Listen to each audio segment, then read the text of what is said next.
You know that feeling when you come back from vacation or just a time away and everything feels a little bit kind of like weirdly off when you get back? Well, I just got back from 4 weeks in New Zealand, jet lag, laundry, inbox mayhem, emotional whiplash. And so in this episode, I'm going to talk about how reentry is real and it deserves a little bit more compassion than hustle. And today, I'm going to talk about re-entry. So after a vacation, after being away, how to be able to ease back into life, business, and purpose after you've been away. So you know how it feels weird. I've already kind of mentioned that in the opening of this. And just recently, I got back from 4 weeks in New Zealand. And while we were gone 4 weeks, it weirdly coming back, it didn't feel like 4 weeks, but I was ready to be in my own bed and super blessed that I was even able to be away for 4 weeks. But why does kind of that re-entry feel a little bit disorientating? Disorienting. See, I can't even speak properly. Well, you've been in a specific rhythm, right, for a while. And even if you're just away for a few days, there is maybe less responsibility, more eating out. There's a different mindset, right, that comes in, maybe a different time zone. And so I had all of these things. So I'm going to talk about today will help you to kind of get over that a little bit of a emotional whiplash that I called it. I'm going to give you some tips on how to reconnect and reset coming back into things so that you don't miss a beat. And so that you can have even better results when you get back, because we know that sometimes coming back is kind of hard. So for me being back, I wanted to just fly right into things. But the funny thing is getting in at Sunday and very early in the morning, I wanted to actually go straight to church, and my car was unlocked. It had been rummaged through. I thought my parking garage like fob thingy was gone. And then in the end, it turned out that my car wasn't even turning on because the battery is dead. That's why the doors were unlocked. Someone did rummage through our car, stole, like the dollar for the shopping cart. And thankfully, our garage door opener was in the house because I had a last minute moment thinking I should put that inside. But we have things like, when we get back, we have things like post-travel blues. And we wouldn't dare tell anyone else this because, like, how dare you go away on such a long vacation or even just go on a vacation and then come back and complain about that, right? Or say you're sad. Many times people will say, "Oh, I'm missing it. I really wish I could go back." But really, we want to make sure that you're honoring the feelings that come up because it's true, especially if maybe life isn't the greatest or life has been stressful or hard and you took a much needed break and now you're back to the wildness. You might also start feeling a bit of a resentment for your routine, right? Now you have to get up at a specific time. Now you are maybe responsible for people or things or jobs or whatever it may be. And you have the kind of ho-hum-drum of normal daily life, like cooking, cleaning, shopping, paying bills, and especially paying off that vacation bill that has probably come into your inbox. And so you might also be having some identity questions, right? Being away might have had you rethink something or come up with new ideas or what you're wanting to do. So I'm going to kind of go through that as well.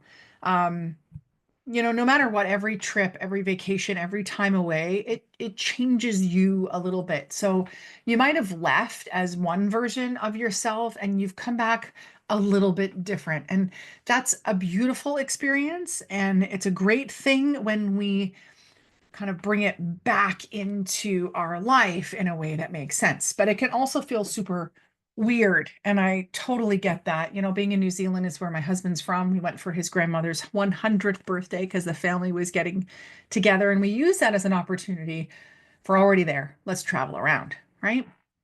And they have just a slightly, life is seems less busier because a lot of the places we visited are smaller. The roads aren't as busy. The roads aren't as big. There's a lot of small towns, more than even just small cities. And so it was really nice, that kind of slower pace and less busy of energy and people around you when you're not in some of the major cities anyway, because that's where we were mainly in the smaller towns, cities, and such. And so there was a few comments about us moving there and such. And so then you come back to kind of what life is. And so what you need to do is just give yourself some grace, right? You shouldn't expect yourself to just jump back in full force. The rest, it's like people say, oh, I need now a vacation from my vacation. And so rest is actually part of reentry. You need some time to just chill. Obviously, there's jet lag and there's hard travel time and there's maybe not enough sleep. And so you do have to rest in order to be able to get back into things. Also, integration needs space. And whether it's just integrating back into regular life from vacation mode or integrating things you have learned, especially if you went to a conference, convention, or something like that, or if you went away for a reason that wasn't maybe so positive. So maybe you did go away because there was a funeral, or you went away for to visit family, but it wasn't a good interaction. So you need some integration time in order to be able to be at your fullest. At times that Sunday morning when I tried to dive in a little bit too fast, it was funny because being that my car was dead was a blessing because I was sitting in my living room and I started to kind of feel this weird buzzy kind of thing in my head. I joked with my husband, it felt like when I was younger and I was hungover. I haven't felt that for a very long time. I'm think a little bit older and wiser now. But I was like, oh, I couldn't have been standing up in church with this feeling. It feels horrible. And that's from lack of sleep, traveling for whatever it was, 24 hours. And so it would have backfired on me if I had gone. I definitely would have not been well. Instead, I got to just lie down on the couch and chill out. So have a little bit of grace for yourself. What I like to do, and what I did this time, is I actually booked the following 4 days off. And I don't mean off as in I'm not doing any work, because I did have to go through my inbox mayhem and I did have to get a few things done. But I actually, on purpose, blocked all those days off so no one could book in with me. And I know a lot of you, you're like, oh, must be nice. Like, I don't have that luxury because I have a job and they expected me back.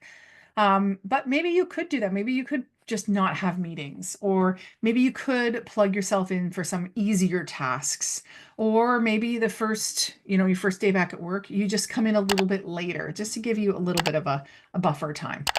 So, how do you reconnect and reset back into life? Well, first, you got to ground yourself. And so, things that are familiar to you. So, if you have a morning routine, getting back into maybe walking or journaling, playing some music, doing a meditation, something to kind of help you to get back into things. Also, one thing for me was I wanted to get back into my food, like eating, I know it's good food. I mean, just healthier food. We had a lot of fish and chips and meat pies and ice cream and chocolate and pavlova and all the wonderful things, plus more alcoholic drinks than I normally would have. And so doing the nourishing familiar things will help you to get back into it. So I did some batch cooking so that I had really good foods. Also, you need to reset your nervous system before you reset your schedule. And so that could mean some breathing, meditation, something that's going to help you to not kind of have this heightened state. And it's funny, I went and saw my acupuncturist. She does Chinese medicine, acupressure. And she said that my heart rate was jumping. So my heart was going and then jumping. And so she said I had this like anxious energy about me. And it's true because I saw her Monday night. I got back Sunday and I was in that space of like, I have so much to do. This is happening and the book's coming out and this thing, and I have to get back to this person. And all the sports for my kids and myself, my husband are starting. We got to put those in the calendar. Oh, so I did a brain dump. And so that might be one thing to reset your nervous system. Just do a brain dump of all the things you have to do. And with that time that I had when I got back, I was able to just start checking things off, right? Our tax results came back. And so I had to pay things and I had to send in a check and I had to do, right, all the things. So brain dump, write them down, have the time, get it done, and then get back into all the things that are routines that work for you. With jumping back in, reflecting is always a great place to start. You know, take some time to journal, to pray, to walk, and just give yourself, don't walk and have a phone call with someone. Just do that so you have some time to process your trip, your time away. And you can do this with whoever went with you. Some of the questions you might want to answer as journal prompts or as conversation starters would be, what did I love most about being away? What did I love most about being away? What did I miss? And what do I not want to go back to? Right? So, what did you love about being away? Could be, I love that I didn't have to get up at 7 a.m. I love that I got to explore and do fun things. Maybe it's what did I miss? I missed my healthier meals. I missed routine.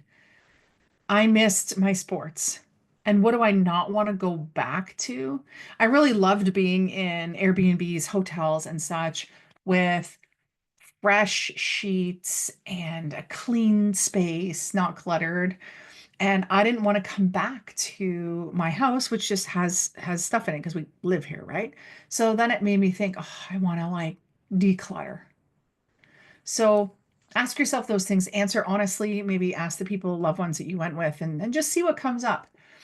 And then another question is what came up during the pause, during your break, during your vacation that needs to be carried forward? And so for me, it was the ability for our family to go and do fun things together. We started to kind of on just this past Friday. We had it's Good Friday, so we had the time off, and we got a little bit snippy with each other. You know, we were supposed to be cleaning up the house after that busy week we had back with school and sports and work, and we're supposed to clean up, and it wasn't going well, and people were getting a bit testy with each other. And so I said, right, we are going to Deep Cove. That's in North Vancouver. Deep Cove, beautiful cove, water, and they have these Honey's donuts. And I said, we're going to get a donut. We're going to go to Deep Cove and we're going to have some time there. And so we did. We had a little outing. And while the donuts might not have been in alignment with the healthy eating that I want to be doing, it still helped us, like as a family, to come back together and get in a better mood. And some apologies were said on the drive there and things were better. But this is like don't negate it being vacation insights or learnings, right? Really use that time. You stepped away. You know when you have like smell or scent blindness and you come back and you're like, "Oh, I didn't realize that my car smelled like this or this place smelled like this." And then it's the same thing with this. You get to leave your life and come back and go, oh, wow, I didn't realize this was true or this was true. Really, now's your time to deal with that. And it's a really good place to restart. So ease back in, right? I said do a brain dump. Then you've got your to-do list and just prioritize what has to be done. One good thing I did in advance is I pre-recorded the podcast episode for last week and the blog and everything so that I didn't have to worry about it. Um, maybe you start time blocking so that you can get some momentum. Maybe you do the Pomodoro technique, which you can search Pomodoro and Diane Rolston. You'll get a video that comes up with some time saving hacks that'll be helpful. Key thing is skip perfectionism. Skip it. You don't need it right now. Otherwise, it's going to take away from everything you just gained from being away, from being on vacation, right? So then reconnect with your mission. And this one is really key and people forget about it, right? They're like, I got to get back into my routine. I need to eat better again, back to exercising, back to work, all that. But then people forget about reconnecting with their mission. And if you're working in a 9 to 5, maybe you don't have such a strong mission that's in alignment with your company, but you have your own purpose, right? You have the things you want to do. And maybe it's from a personal side around things that you want to do for your passions. right? So, what I encourage you to do is ask yourself, what is this next season about for me? What is this next season about? Yeah. Like you don't need to do it all. You don't. You just need to start with what matters. And so this next season being the next few months, could be the next quarter, could be the rest of the year. But what is this about for you? Is it about being adventurous? Is it about getting things in order? For me, it's about decluttering. That's what I've really taken away and having more time to do adventurous stuff with my family outside of the house, not just we're cleaning together or we're watching TV together. And think that I want to like change your perspective, reframe re-entering your life really as a gift, right? It gives you that time to intentionally choose how to return to your life and how you want life to be. So re-entry isn't about going backwards. It's about becoming wiser, wiser about how life was before, how life is now, and things that you want to bring from your trip, from your vacation with you. So what to do now? What are my final things here? Well, reflect on your own reentry moments. Think about how it was the last time you went away and came back. How did it go? And then come up with your own kind of reentry plan. So for me, even if I go to convention, if I go to a mastermind, I always stay that extra night, right? So that I can come back next day. So I have some time to percolate on what I've learned, on what's happened, or to have some quiet time after all the intensity of all the people and the learning. My brain just needs a break. And so I always, if I go to a mastermind or something, I come back the next day. Go to convention, I try to come back the next day and late the next day so that I have that opportunity to implement things. And it doesn't mean that I'm sitting there working all day. And it also doesn't mean that I'm sitting by the pool all day. Maybe I am sitting by the pool, but I'm working a little bit, right? Just letting those kind of thoughts come through. Um, and ask yourself this key question. What do I want to bring with me from my break, from my vacation, from my pause? Right? And what do I want to leave behind? What do I want to leave behind? You get to do both. I've been thinking about doing a reentry mini reset, like a guided meditation or an audio reflection or something to be able to help you to ground yourself and refocus in, about 10 minutes. Let me know. Should I make that? Drop a comment wherever you are checking this out. And let me know, or send a message to Diane at DianeRolston.com or your favorite social media platform and let me know if you'd like me to make that and gift that to you. If you haven't yet, write us a review, share with a friend, and subscribe. And until next time, stay dynamic. Bye.